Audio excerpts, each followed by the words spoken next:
And welcome to another episode of the Tar Heels Insider Podcast. I'm your host, Grant Sashery, bringing you all the latest news in regards to UNC athletics. And by the way, happy Monday, everybody. Uh, we are officially a week away from UNC playing his first game against TCU. And of course, you know, unfortunately, it's on Saturday. So if it was on Saturday, I'd be saying we're 5 days away, but we're a week away because the game will be played on Labor Day. I wish it was kind of played on Saturday, but at the same time, you know, it's almost because it's played on Labor Day. It's almost like it's an exclusive game because it's the only game being played that day, and it will be at night. So it'll be really exciting. And of course, not only will every single media entity in the state of North Carolina will be there, but also a lot of the national media will be there. Like I said, I think either was on the previous podcast or the podcast before that. There was a reporter from the Boston Globe that was there at the media availability last Wednesday.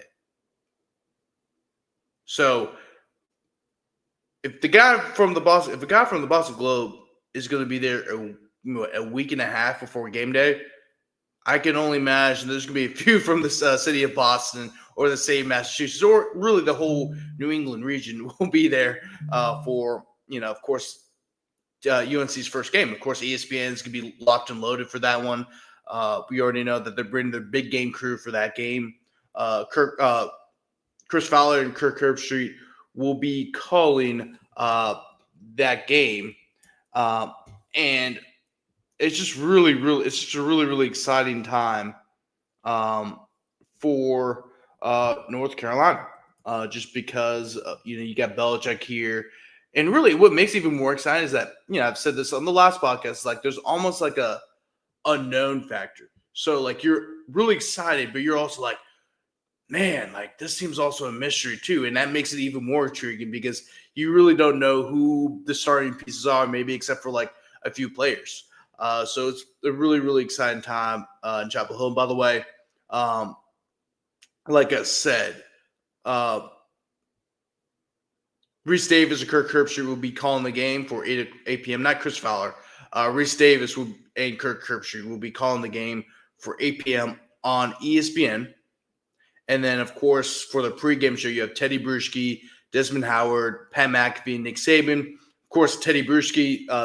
This is unusual to have Teddy Bruschi in these type of broadcasts because he is an NFL analyst for ESPN. But the reason why he's there is because he played for Belichick. He played for Belichick for a very long time.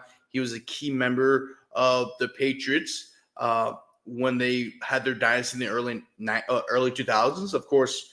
The dynasty lasted, 2 decades, of course, but he was part of the first initial dynasty in the early 2000s, and never really was a highly decorated player, but he was an extremely important player for the Patriots. He's an extremely recognizable player for the Patriots, and of course, that led him to become an NFL analyst because he was one of the more recognizable figures in that organization. And of course, Nick Saban, he's a college football analyst, but you also have to remember this too. Nick Saban was an assistant under Belichick when Belichick was the head coach for the Cleveland Browns. So I kind of throw that out there and just showing my excitement for this. But the reason why, kind of going off the point there, but the reason why, we make this podcast, we make a podcast every day. But the reason why I'm up and early. Right now I'm recording this is 9:30 in the morning. But why I'm recording this at 9:30 in the morning is because I've kind of watched some videos of some local radio hosts. I'm not gonna say who. And there's really maybe just one. I don't know. But a lot of people were kind of wondering who the starting quarterback is, and I've said this before, and I'll say it again. Gio Lopez is starting quarterback. Bill Belichick's just playing with you.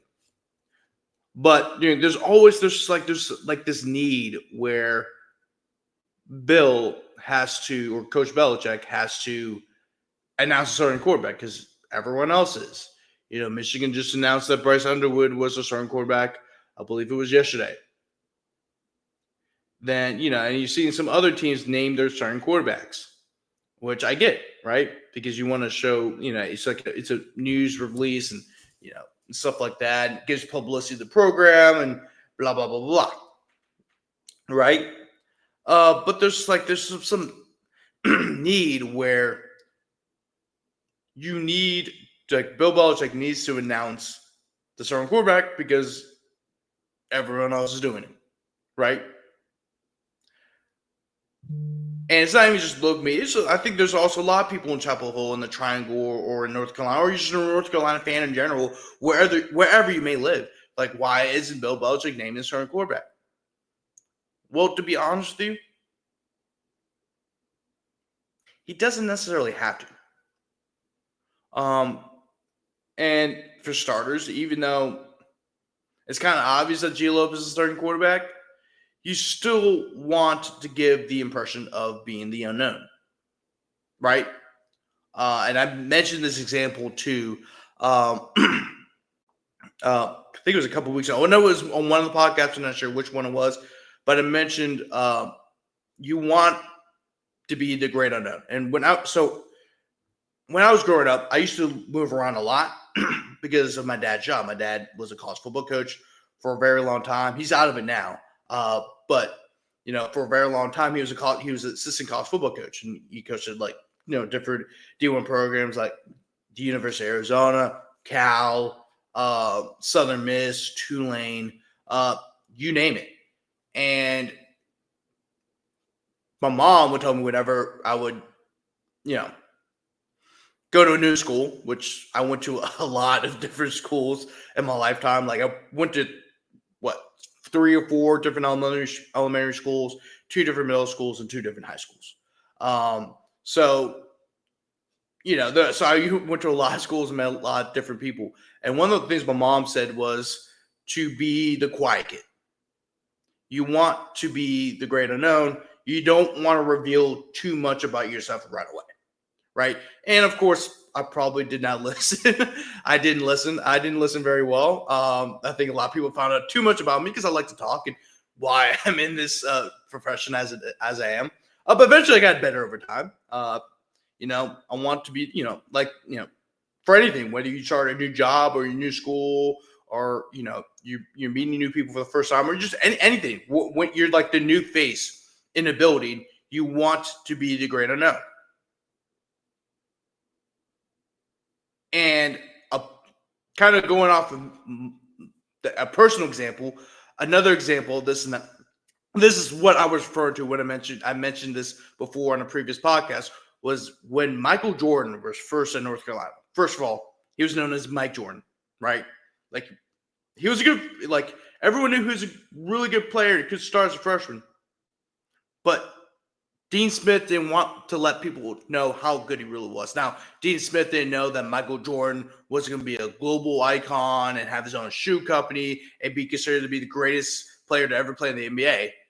He didn't expect that. He thought he was going to be a great player in the NBA, but he didn't expect, him to be a billionaire based off of playing the sport of basketball. But one of the things he did was when Michael Jordan it was becoming very clear that he was going to be a part of the starting 5. He didn't want anybody to know about it. Not a single soul, right? And of course, we all know about the famous Sports Illustrated cover where, he's writing on the draw board like a play, and then just 4 players in the back: James Worthy, Jimmy Black, Matt Doherty, and Sam Perkins. And there was supposed to be a fit. Like, the photographers and all the people who were a part of the editorial board wanted 5 players on the cover. There's 5 starters. And a lot, all the photographers and everything wanted Michael Jordan. And Dean Smith's like, no, we don't want Michael Jordan. We have a strict, freshman, strict media policy where we don't let people interview freshmen and stuff like that. And it was a way to not only, protect the freshmen, but it was a great way to, look, we don't want anybody to know about this guy. We want this guy to be an anomaly. And I think that's exactly what Bill Belichick is doing in this situation. I know he's a starting quarterback for North Carolina, and everybody else knows, media-wise, probably knows that Gio Lopez is a starting quarterback. It's not definitive, although I do think it is definitive, and I've mentioned this before. He's going to be the starting quarterback, right? He's made, remember, he wasn't here during the spring. And when he had two major media appearances, one was at the AC kickoff, and another one was when the AC Network brought their road trip show to Chapel Hill, and they covered practice and stuff like that. Gio Lopez is the only player that spoke to the media, spoke to the AC Network. Not Will Hardy, not Max Johnson, who's the other quarterback in the quarterback battle, which it is a battle, but I think what I mean by air quotations, I think it's over. Not Marcus Allen, not Thad Dixon, not Andrew Simpson, Austin Blasky, Chris O'Kelly, any of the veteran players on this team. But you know who Belichick brought up? Gio Lopez. If Bill Belichick didn't want you to know who his starting quarterback was, which he hasn't said who the starting quarterback was in his own words, through his actions, he's literally telling everybody he's the starting quarterback. But he's never going to say it. He wants everybody to make Gio Lopez this anomaly, even though there's already film on Gio Lopez. We already know who Gio Lopez is. There's film on him. We have his stat sheet. And then, we have a lot of pictures of him, right? Mostly in South Alabama gear, but some in North Carolina gear, but mostly in South Alabama gear. We know he's a great runner. We know he's an accurate passer. We know he's an effective down-the-field passer. He had a 91.0 PFF grade when it came to throwing passes 20 or more yards downfield. Not a completion of 20 yards or more. No, a throw of 20 yards or more. That's really, really good. That's elite, by the way. That's elite category in terms of deep throwing. We have all this information on him, but Bill Belichick wants to make him seem like an anomaly. And even though he isn't, in everybody's mind's like, who is Gio Lopez? That's exactly what Bill wants. He's playing games. He doesn't need to name his starting quarterback. He doesn't need to name a starting quarterback for the media, for the fans, for the administration, even himself, to be honest with you. But he's doing it because he wants to make Gio Lopez seem like an anomaly, if that makes sense. I know that sounds kind of confusing in a sense. Maybe it isn't. But I think what Bill Belichick is doing is a great thing. It really is. And I know it's been frustrating for a lot of people that we really haven't got much access to practice. We don't know who the starting lineups are. We don't know who is going to be starting in what position. And really, the only information we got was from press conferences, which, by the way, reveal a whole lot of information. But if we actually knew what was going on in practice, we'd have way more information. And, of course, I know this. I was talking to Jeremiah the other day, because we got to pick up more on the football content, right? Because football season's underway, blah, blah. But he was writing a lot of basketball content because there wasn't much about football going on about. Because Bill Belichick's done a great job of kind of putting this iron curtain around this program. But what I do think is very interesting that he's done such a great job of putting a iron curtain around this program that he's even making a guy like Gio Lopez, who we have all this information on, seem like an anomaly.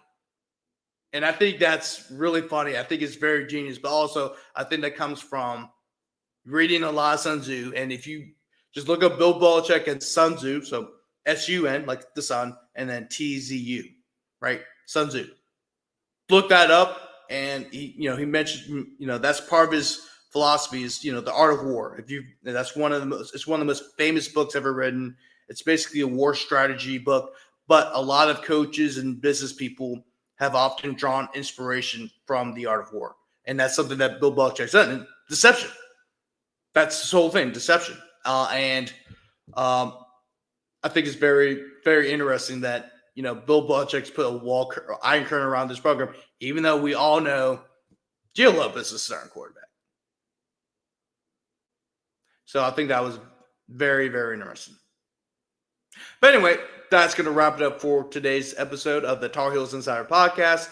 I'm your host, Grant Sashery, the lead beat writer for the North Carolina Tar Heels on SI. Also, make sure to follow me on Twitter. By the way, if you look at the bottom left-hand corner of the screen, that's where my Twitter handle is. So make sure to give that a follow. And then also make sure to follow Tar Heels on SI at Tar Heels on SI on Twitter. And then also make sure to like our Facebook page as well. Thank you guys so much for watching the episode, and I'll see you guys later.